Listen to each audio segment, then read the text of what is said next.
l'ESS, de responsables politiques, qui à un moment, dans leur jeunesse, sont deux débutants au service de l'éducation d'autres, et de plus jeunes qu'eux, et commencent à déclencher chez eux, par le faire, l'envie d'eux. Donc je ne fais pas de passisme quand je dis ça, je dis simplement, le service civique, ça montre qu'on peut inventer des dispositifs qui peuvent aujourd'hui aussi recréer du lien entre la personne qui veut s'engager et l'engagement. Et le monde associatif est aussi pour ça un excellent laboratoire, la preuve, un laboratoire capable d'innover. Dans les bonnes nouvelles, c'est que, enfin, bonnes nouvelles ou mauvaises nouvelles, ça dépend comment on le voit, mais c'est que 2/3 des jeunes qui demandent à faire un service civique ne peuvent pas le faire parce qu'il n'y a pas assez de missions. C'est-à-dire qu'il y a un fort engagement. Oui, mais en même temps, là, si on allait au bout du raisonnement, les missions ne doivent pas être celles habituelles de l'association. Je ne suis pas sûre que ce soit si bien que ça. Parce que du coup, ça bloque un peu. Peut-être pour intégrer dans les associations, il ne faut pas que ça remplace les salariés, mais qu'il y ait un ou deux postes sur les missions habituelles, parce que l'association elle va partager ses missions. Là, il faut qu'elle réinvente une mission, ou qu'il y en ait vraiment une, pour pouvoir prendre un service civique. Alors qu'elle pourrait fortement prendre tout de suite un service civique sur ses missions habituelles, qu'elle viendrait renforcer et apprendre en même temps et se former.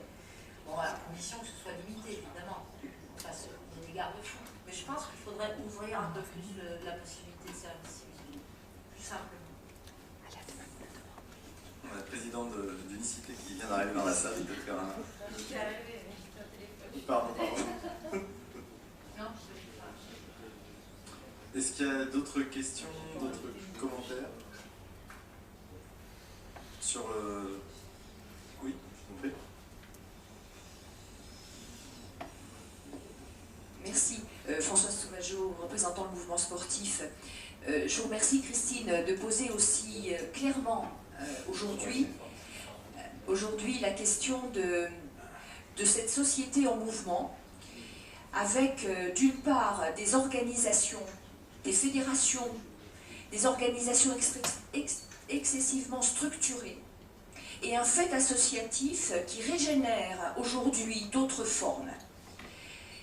Je dis que pour nous, mouvement associatif ici, parce que je suis aussi vice-présidente du mouvement associatif, cette question de la synergie que nous devons mettre en place entre ces formes si différentes que vous évoquiez, qui ne sont pas concurrentes, mais qui apportent des façons de vivre l'associatif autrement, nous devons regarder de près cette question, à la fois avec bienveillance et respect, pour que nous ne rations pas ce train du XXIe siècle, avec effectivement ces formes nouvelles, et pourtant nous sommes percutés aussi par ces questions.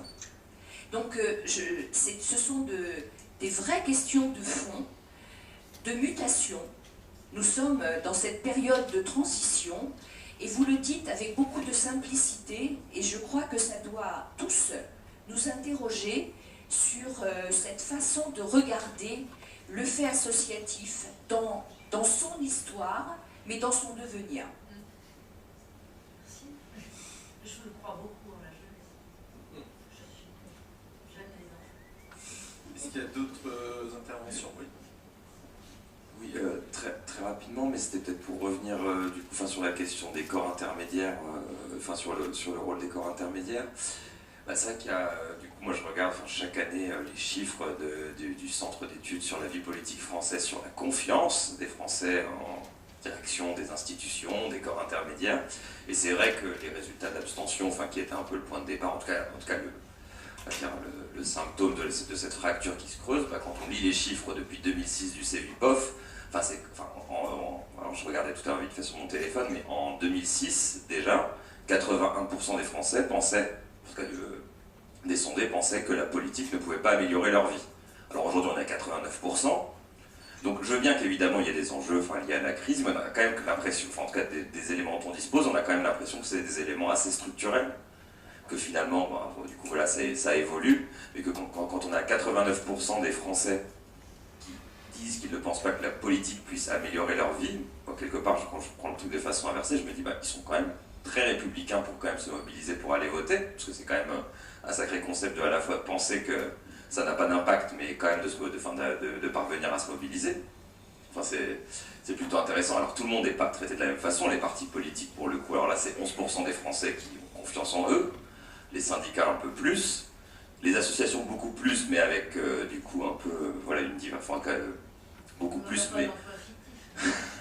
ou en tout cas ça c'est moins là-dessus, mais je me demandais s'il y avait, enfin en tout cas sur cette question de la confiance, il y avait des éléments qui pouvaient expliquer pourquoi les citoyens, parce que finalement les corps intermédiaires c'est rien d'autre que des citoyens organisés, alors qui pour représenter les salariés, qui pour mener des projets, mais qu'est-ce qui se passait en fait entre, parce qu'on a beaucoup parlé en fait de la relation corps intermédiaire-État, mais peu en fait de la question, parce qu'intermédiaire ça veut dire entre deux choses, hein, et du coup justement de cette relation entre nous, enfin citoyens organisés, quel que soit le rôle qu'on joue, et les citoyens du coup, enfin, voilà, et les citoyens tout court sans adjectif. Est-ce que je peux me permettre ? Je voudrais vous donner, je voudrais juste vous donner une anecdote.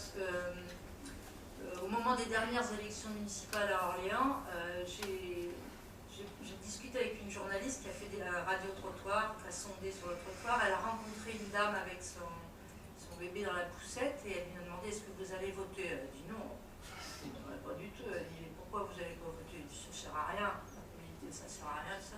Mais vous savez que c'est la mairie qui décide si vous allez avoir des places de crèche, etc.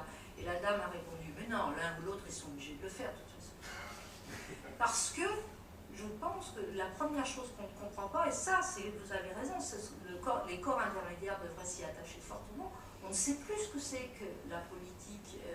Plus personne ne se pose la question de l'assurance maladie.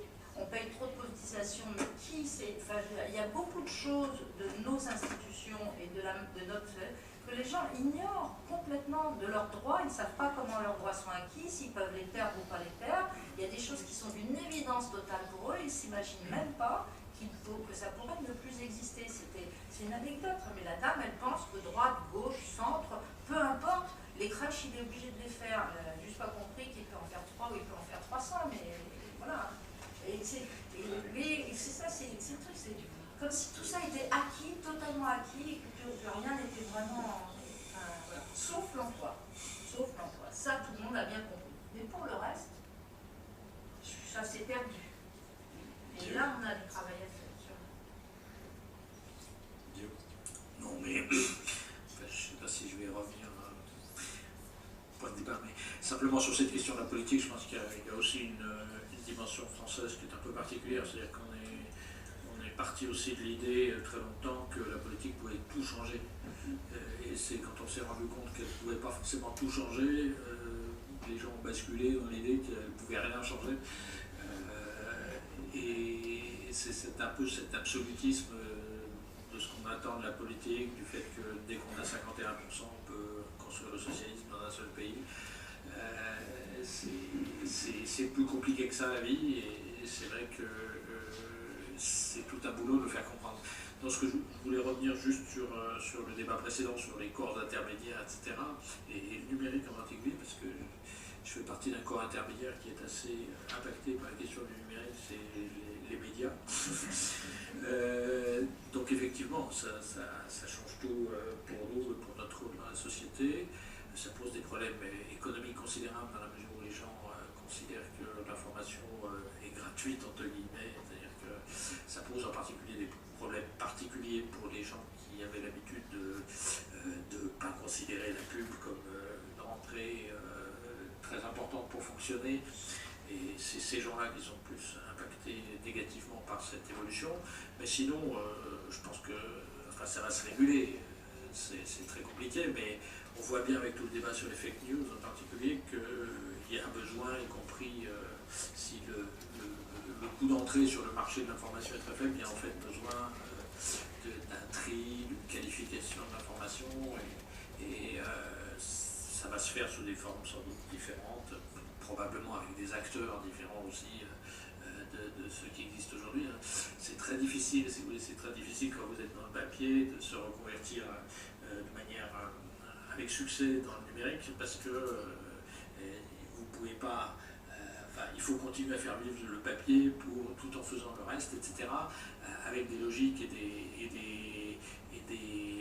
des contraintes qui sont très différentes malgré tout. Donc je suis en train de comprendre pourquoi c'est pas les fabricants de diligence qui ont construit les voitures.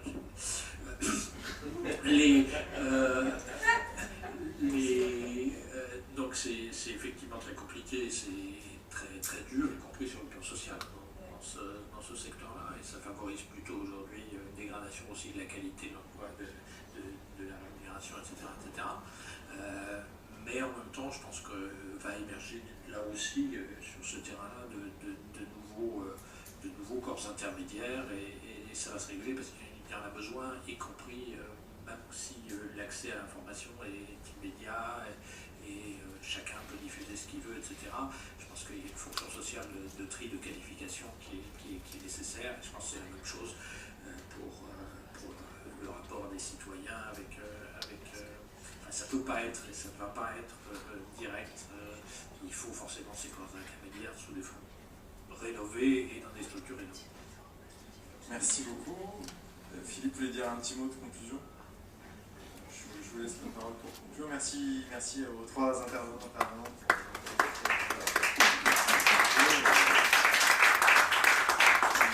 Merci à vous pour votre participation. Merci.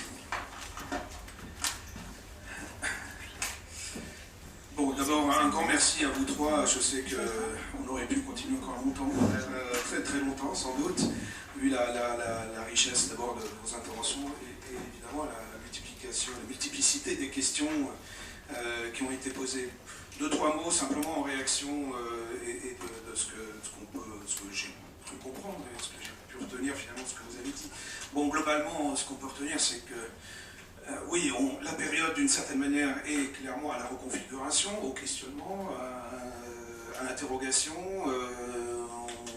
Vous l'avez brossé de manière large, mais il faudra sans doute penser la société, ou penser et faire la société différemment, il faudra penser et faire la politique différemment, il faudra penser et faire l'économie différemment, très certainement il faudra penser et faire la démocratie différemment.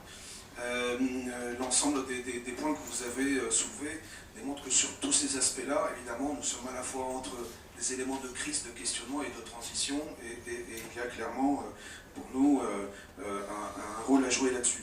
Je comprends aussi est-ce qu'il faut tout jeter? Non, a priori, tout n'est pas à jeter, quand même.